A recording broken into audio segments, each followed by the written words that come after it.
Oh lala. Kaloka iTech. ECHONINE. Gaya-gaya nga ba sa KIMPAU sa PAGBIBIKE? May bagong pa-under na naman ang Echo 9. Jericho Rosales at Janine Gutierrez were recently spotted biking together, at syempre, hindi ito nakaligtas sa mapanuring mata ng mga netizens. Pero teka, ginagaya nga ba nila ang Kim-Pao tandem ni Kim Chiu at Paolo Abilino? O talagang trip lang nila ang outdoor bonding? Hindi na bago sa publiko na mahilig mag-bike si Echo, pero ang nakakakilig dito ay si Janine na rin ngayon ang kasama niya.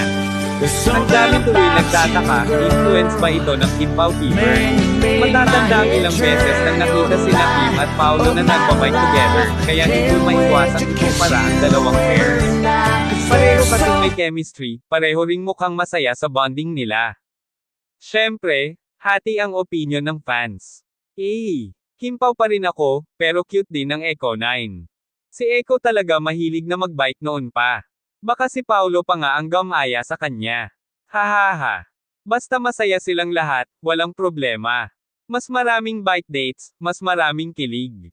Habang tuloy ang Kim-Pao fever, unti-unti ring nabubuo ang sariling fanbase ng Echo 9 tandem.